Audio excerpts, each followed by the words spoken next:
Imagine you're on a treasure island filled with thousands of gold coins buried underneath the sand. But there's also a lot of junk.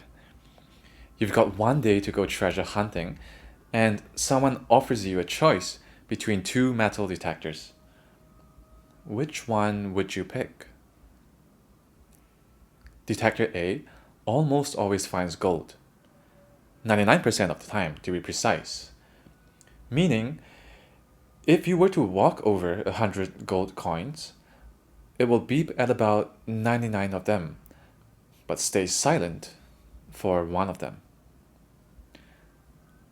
We'll denote this by the probability of positive given gold, meaning the probability of a beep or positive signal given that there is gold. And we call this the true positive rate. However, detector A also gets fooled a lot. When it's just junk underneath the sand, like a trash can or a bottle cap, it beeps about 60% of the time. So we get false leads about 60% of the time, meaning it beeps when it really shouldn't. This is the probability of a positive given not gold, which is called the false positive rate because it returns a positive signal, meaning a beep, even though there's no gold underneath the sand. Now, what about the second metal detector?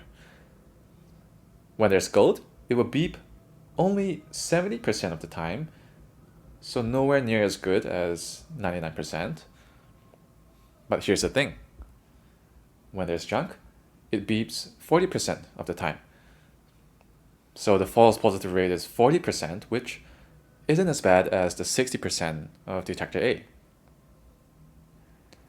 So the question is, if you could spend one day on the island to collect as many gold coins as you can, which metal detector would you choose? To make sense of this, let's use some concrete numbers.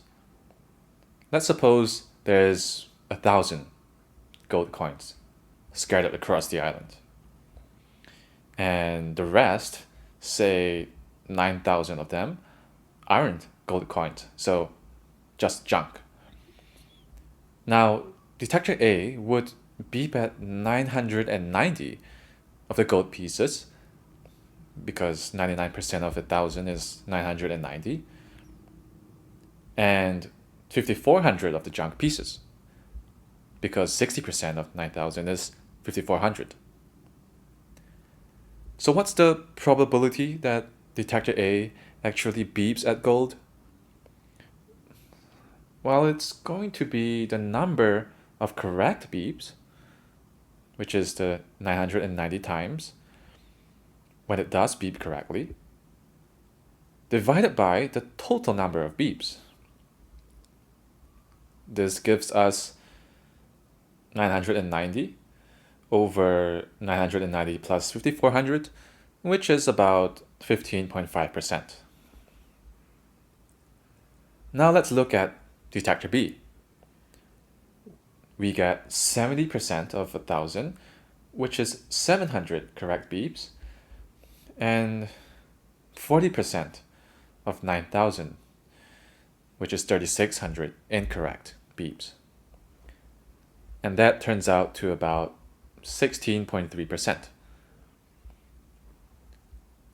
So it turns out that actually detector B will produce a correct beep a higher percentage of the time.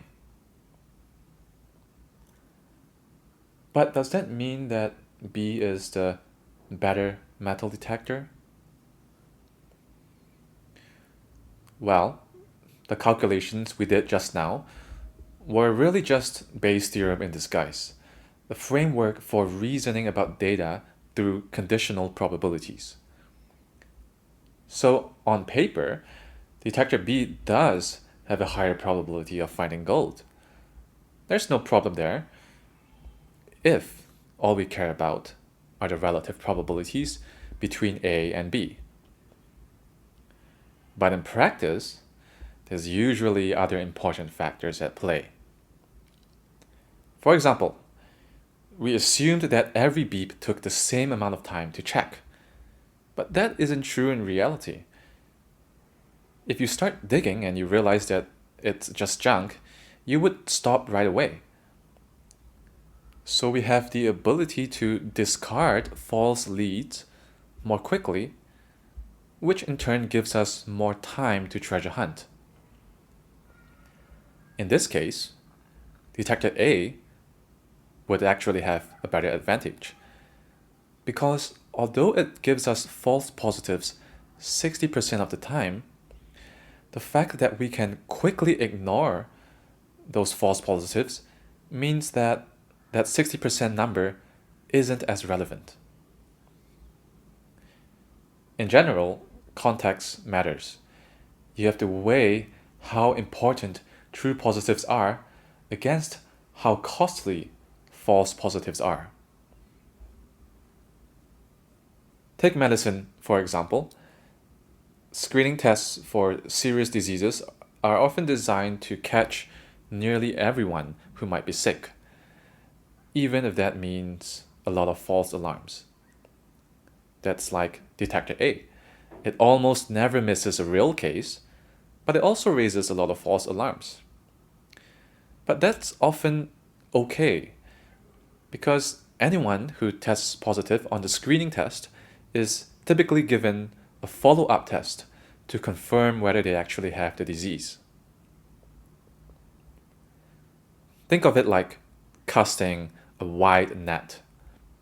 The screening test pulls in almost everyone, and the follow-up test carefully sorts out who really has the disease.